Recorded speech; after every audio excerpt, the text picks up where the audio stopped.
Бисмилля деп. Мынау қандай көлік қараңыздаршы. Қандай көлікті біз сіздерге шолуға дайындадық. Аңыз көлік қой, қанша жылдан бері кәдімгі адамдардың алғысы келетін, мінгісі келетін, әсіресе жігіттердің BMW E34. Синий бумер, черный эмести смотри. Синий бумер, шаман жетсе догони. Синий бумер, черный эмести смотри. Ол көліктің иесі кім десеңіздерші, ана блогер, актер, тележүргізуші. Аза Фаза бүгін бізде қонақта. Дайынсың База? Дайынбыз. Иә, көрсетейік. Таныссын біздің 34-пен. Иә. Бәріне айтайық десей. Айтайық, не бар, не минус, не бар. Сату керек болса сатайық. Сатайық құрдайық. Көрермендер, ассалаумағалейкум. Бірінші көріп отқан Ерекеңнің жаңа Майкардың көрермендер. Майкар ғой, Иә, Майкар KZ арнасы. Иә. Жазыла отырыңыздар деп қой сразу. Жазылып отырыңыздар, иә, кеттік. Бұл E34, E34 1994 жылға Германияда жасалған. Дес өздеріңіз, объемы 4, техпаспортта 3. Тағы не қыстары бар? Сонымен обзор бітті десе. Сонымен бітті. Жоқ, жалпы бұл көлік 88 жылдан бастап шығып, 96 жылға дейін шыққан, иә? Иә. Неге таңда осы көлікке түсті? Просто анандай ақшам жеткен осы болды. Ақшам жеткен осы болды. Примерно не бар деп ойланып көрдік дағы. 34-тің бір жақсысын көрейші деп. Сол кезде жақсы еді. Қазір енді бұл енді бір жөндеуден шықты дағы, сонымен 3 ай, 4 айдай үйде жаттым. Айдауға қатты нем болған жоқ, тауан болған жоқ. Бір жағынан жөндетіп, бәрі дайын. Бұл көлікті ең қатты ұнайтыны не саған? Бұда ана дауысы ғой. Дауысы ма? Иә. Жалпы Майкар KZ-те функция бар. Продать автодилер деген, яғни дилерға өз көлігіңізді сатып жіберу деген. Ол жақта толық диагностикадан өткізіп, толық қанды құжаттарының барлығын тексеріп, одан кейін бір күннің ішінде өз ақшаңды толық қанды ала алатындай несі бар. Сол үшін Майкардың қосымшасын App Store'дан, Play Market'тен жүктеңіздер, қолданыңыздар, иә? Қолданыңыздар, көрейік, Майкарға салып көрейік. Арал бұлай сатылып, қиналып жүрген жоқпын, просто айдасам айдайтын машина. Иә, бірақ ойы бар сатып жібереді. Ойға сату ой бар, басқа көлікке желание бар уже. Сыртында қандай нелері бар, минустары, өзіңе ұнамайтын, жалпы алғалы бері өзің сырып қойған бар ма бір нәрселері? Мен аған кезде 2 айдан кейін алдын соққам. Арғы бетін соққам. Сол вампир сырып алдым, одан кейін погробкасы кетті, анау кетті, сонымен қазір енді сырты бытыш болып тұрған. Өзің қанша қалды бең 2 ай бұрын? Таза алған кезінде? Таза 2,5. 2,5 миллион қалдың, иә? Осындай күйінде. Дискісі басқа сияқты. Дискісі қазан еді, 19 тұр еді, қазір 17 сатсам. Соны көрсеттім. Не ұнайды жалпы көлік, мысалы осындай көлік алатын адамдар болса, кеңес бересің ба, бермейсің ба, сыртындағы пішіні бойынша несі ұнайды, несі ұнамайды? Сырты пішіні бар ғой, өтте маған қатты ұнайтыны. Бұның сырттан көрген кезде типа спортивный машина көрінеді ғой. Сонысы ұнайды, и аты BMW ұнайды. Тем более 34 өзіңіз легенда дедіңіз ғой. Сол легенда деген сөзге қатты қосыла отырып алған тұғын. Ең қатты ұнайтын көті бұның. Иә, осы арт жағы маған ұнайды, соған алғам. Артында удар жоқ, ештеме жоқ. Ештеңе болмаған, ештеңе естімеген. Ударамаған деді негізі. Жалпы бұл көлік осыған дейінгі шыққан 5-ші серияның E28-ге қарағанда именно осы E34 өте қатты сатылып, өте қатты таралып, көптеген модификациялары шығып, жалпы халықтың көрерменнің көңілінен шықты десе де болады. Енді бүгінгі Азаныкі 94-ші жылғы көлік. Көлемі 4 дедің, моторды ашып капотын көрсетейік. Жалпы осы уақытқа дейін нені жасадың, нені жасамадың? Аза қандай қызықты сәттер болды көлікпен? Жалпы салоны бойынша несі ұнайды, несі ұнамайды айта кет барлығына. Салонда ұнамайтын нәрсем маған осы жаңағы мынандай подлокотниктер ұнамайды маған, бұған қатты келген. Шынтақ тірегіштері неге ұнамайды ол? Білмеймін, ондай төрт піштілер болады ғой. Ондай жоқ бұда, иә? Демесе, болады комплектациясына байланысты. Бұрынғы жалпы 90 жылдары шыққан кезде, E34-тер шыққан кезде Mercedes секілді өзің таңдай аласың комплектациясын. Яғни саған қандай подлокотник керек, қандай керек емес, климат контроль, двухзонный керек емес деген секілді барлық функцияларды, комплектацияны сатып алушы, яғни тұтынушы өзі таңдай алатын болған. Оның бәрін ақша қоса беретін болған, сөйтіп енді саған осындай түсіп тұрған ондай подлокотниктер. Иә, осындайдаған вкус жоқ екен. 4 объемдық мотордың көлемі өздеріңіз білесіздер, осындай үлкен жерде алып жатады. Екеуі ғой қарасаңызшы, ашайын. Екі двигатель дей ма, қалай дейді? Өзім әрең түсінемін мұны. Жалпы алғалы бері несін жасаттың мына капотты ашып, не жасалды, не жасалмады? Так, мотордың мынау майдың фильтрін дұрыс таңдамағам да. Бұл М60, қателеспесем М60. Мен М62-ның фильтрін сақ болғам. Ал М62-ның фильтрінде жүн бар екен да астында. Ал ол жүн газды қатып басқан кезде сорып кетіп қалады екен. Содан қиыншылық 2 рет көрдім, мотор тықылдап қап, трактордың дауысы шығып кетті. Қазір енді М60-ның қазір өзінікі тұр оригиналшы. Көрермендерге осындай ақыл айта кетейік, фильтрді қателесіп иә, фильтрден ең басты, оны мен әнөртте көзім жетті да ше. Соны таңғалдым мына моторщиктер айтқан кезде. Фильтрден E34 айтатындар білетін шығар, білмейтіндерге айта кетейін. Фильтрден М60-дің қателесіп алмаңыздар, астында жүні болады, жүні болмайды, солар қатты влиять етеді негізі. Қанша ақшаға түстің оны жасап? Бірінші жүндеткенде 300 түстім, одан кейін 300 түстім ғой. 600 мыңға бір мотор. Бір жүнге болады, жүнге братан. 300 мың теңге кетті ма сонда? 300 мың бір жүн алуға. Мотордың ішіндегі майын ауыстырасың, полный мотордың майын ауыстырасың, ішін ауыстырасың, тазалайсың, жүнді ауыстырасың. Сызылып кеткендері бар арасында. Есіңе түсті ме? Есіме бір қызық болған жоқ бұл меніңше. Бір әйтеуір жүрдік ары бері. BMW клубтарға жарысқа бардық. Біз бір жарыста көрген жоқпын. Қазан титанкімен жүрген кезде тем более ауыр, оны тартпайтынын біліп тұрдым да соны. Жарыспадың ешкім. Дрифтовать етпейтінін де білесің. Иә, автомат. Иә. Не үшін алдың бұл біз? Білмеймін, жүрісі жақсы. Ходовкасы қалай жалпы? Ходовка жақсы, ходовканы ауыстырдық. Ходовка полный жасалды ғой, ереке бұл машина. Ходовкасын жасаттық, аккумулятор нелін ауыстырдық. Несін жасатпадың өзі? Оның несін жасатпадым болғанда общипкасы қалды. Мына общипкасын түзу керек. Ходовкасына қанша кетті ақша? Ходовка 60 мыңдай кетті. Не жасаттың 60 мыңға? 60 мыңға алдыңғы ходовкаларын братанға салып жіберген еді, сол жасатқан. Ходовка ауыстырып атым деді ғой, ауыстырса екен. Алдыңғы артын. Сезілді ме өзіңе? Иә. Короче, дірілдейтін тұғын 80 асқан кезде ше. Қазір 80 асың дірілдемейді. Сол. Может, просто сенде развалы кетіп қалған шығар. Молда емес, братан, мен развалында тексерттім, балансировкада кіргіздім, геометрияда істеттім, толку болмағаннан кейін уж ходовка өткенін білдім да. Ходовка апарып, мен лично оның бәрін апарған жоқпын, өз братан апарып. Қыста бірақ бұл көлікті айдаған жоқсың? Қыста айдаған жоқпын. Қыста айдайтын. Жазғыдан көліктер тұр. Иә, өйткені қыста андай, білмеймін. Артқы оталдырып, оны қыздырып, андай дос балдарда комфорт болғаннан кейін сол комфортта жүріп қалдым.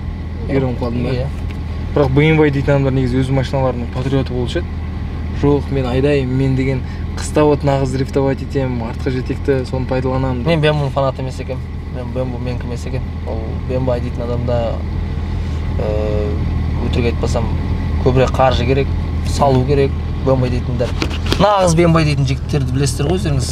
Олар қаншама ақша салады, қаншама сәндей береді, сала береді, жүріп тұрған машина сала береді. Ал ондайға мен қатты давамында салып шаршап кеттім. Жаңағы майда шүйділерін салып, соның өзі бізді жеп болған екен. Қош. Басқа балдар машинасымен жүріп. Дәл осы күйінде енді мына көлікті сатам десең қанша ақшаға бағалайсың? Келсеміз.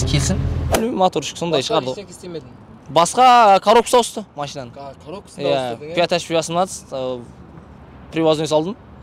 Есік қаласын алдым. 180-ге алдым, 200 мың болды ол. 200 мыңға салды, 20 мыңға сап берді. Коробка майымен сол 220-ға кетті ғой енді. 5H18 деп айтып атады, BMW-стер біледі, 34 дейтіндер. Соны салдым енді.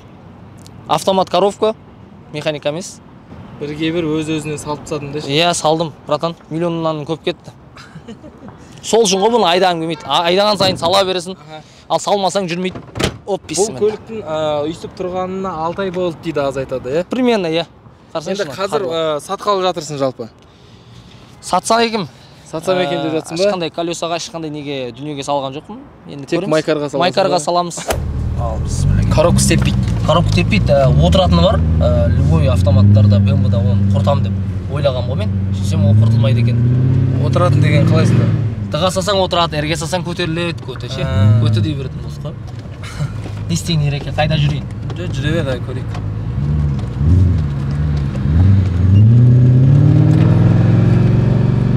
Дауысында әңгімесі жоқ. Дауысы ұнайды, дауысы урус. Маленький. Маленький. Артқа бер. Тартысы жақсы ма жалпы? Қанша 100-ге? 100-ге қателеспесем 15 деп көзі? 15 или 40. Ойнап айтам бір. 10-12 бар шығар? 10-12'de 100'ge var ama 4 avionмен. Әлі тұр ғой. Дәу жол болғаннан кейін. Дәу жол ғана кетері көп тұр. Сондай болса екен. Қараңызшы, білуан бұрамай тұрғанында. Көрдім, Көрдің шаршағанның белгісі ау деп білем. Қараңызшы, тракторда отқан секілдімін. Я? В общем, өзіңнің көлігіңді қатты жақсы көрмейтін болып тұрсың ғой, Басында жақсы көрдім, шыны керек. Алған кезінде дәл қазір состояние дәл баз қалпында, бірақ сонда да қазір қатты BMW-ға дейтін менің көзқарасым қатты вау емес. Осының прямой конкуренті ғой 124 Mercedes. Енді 124 алып көруге желание жоқ па? Айдап Жоқ, Мерс, BMW. Бірақ Мерстің жоқ, Мерс BMW емес, жалпы жаңа көлікке енді аламын деші. Иншалла, Аллах беріп жатса жаңа көлікке Lamborghini Urus деп жатырмын. Бұл жерде 17-лік Титан тұр. 32-ші стиль, қателеспесем. Бұның алдында қазан тұрды, өзіңіз білесіз, көрдіңіз ба? Аппақ. Сол қазанның дұрыс еді негізі. Қазан деген андай 5 жұлдызды диск қой. 19 етін, оригинал еді. Мына 17. Оны сатшы бердің ба оригиналда? Бұл оригинал мен ауыстырғанмын, типа жеңіл ойлағам. Сөйтсем 32-ші стильмен қазанның айырмашылығы салмағында деп ойласам қателескен екенмін. Көлемінде ғана кішкентайлық бар, ал салмағында екеуі бірдей. Айырмашылық жоқ, жейтін бензин жейді. 30 жылдық машина болғаннан кейін кішкене де мынандай коррозиясы, кішкене шіріген жерлері болады по-любому, Болады, 30 жылғы машина ғой. Одан мін іздеудің керегі жоқ сияқты. Бұны кейбіреулерге бандай талшинамен елсіптесе, ол адамды құртайық. 30 жылда не жасалмады десе, жүк салғышын көрсетейік. Даусын айды мағанше, бірінші даусын айды.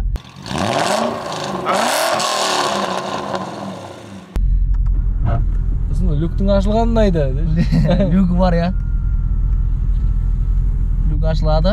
Жабылады. Терезе жоқ па? Дыңызайшы. Көрдіңіз ба? Бұл люк.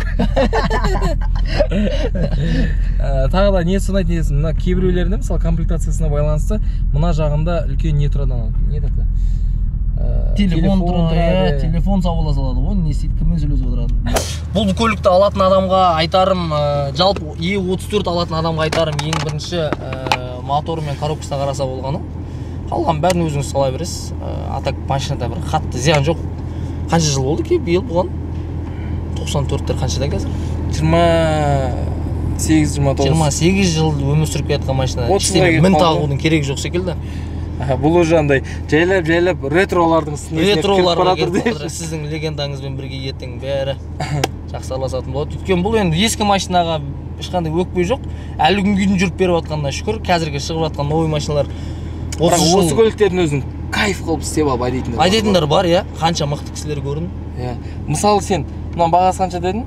Примерно енді 2,5-3 қой енді қазір. 2,5-3 қазіргі курспен, қазіргі немен дейсің ғой, Енді 2,5-3 миллионға тағы да саған 2,5 миллион беріп тұр да, мысалы Алла тағалашы.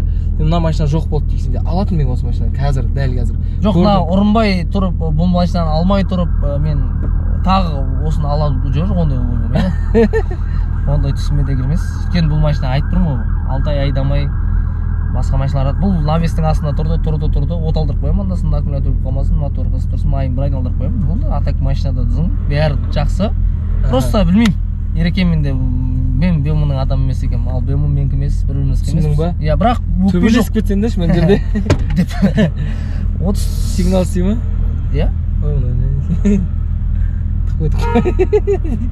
Жоқ қой.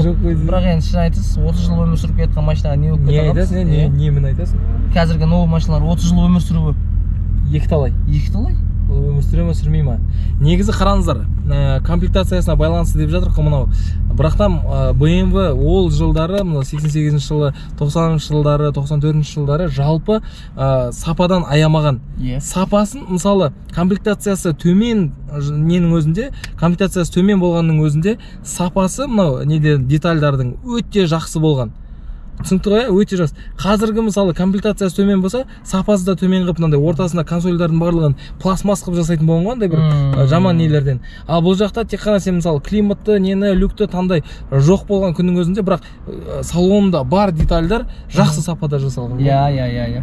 Сапасы жақсы, сапасы аны қазіргі машиналармен салыстыруға тура келмейді. Иә, мүлдем. Сол кездерде ол күшті жасалған ғой. Бұл жақта не бар екен? Кеше бұл ит тасығамыз. Так, ит тасыдық дейсің? Кеше бір общественный үй жағында ит бар тұғын ғой. Сол ит тақпарып тастады деген тұғын, сол ит саған тұғымыз. Сол ит салатын багаж болып тұр екен. Сияды ғой, иә? Жалпы багаж өз көңілінен шығады, барлығы сияды. Сияды, иә? Ешқандай кішкентай, ұнамайды дейтін нелерің жоқ. Буфер алған тұғымыз. 25 мыңға қандай буфер екенін ұмытып қалдым. Китайский ма? Китайский, таза китайский, 25 мыңға сондай. Не усилителі бар ма? Усилитель бар, иә. Усилитель жоқ, құр өзі. Өзінің ба? Қалқы. Құр өзі. Аха. Спойлерді өзің қойғансың ба, или осы? Спойлер бар кезде бар. Өйстіп алдың, иә? Спойлер, анау Хела деген оригиналдардың белгісі екен ғой, әйтеуір білмеймін, сөйтеді ғой. Хела. Спойлер ма?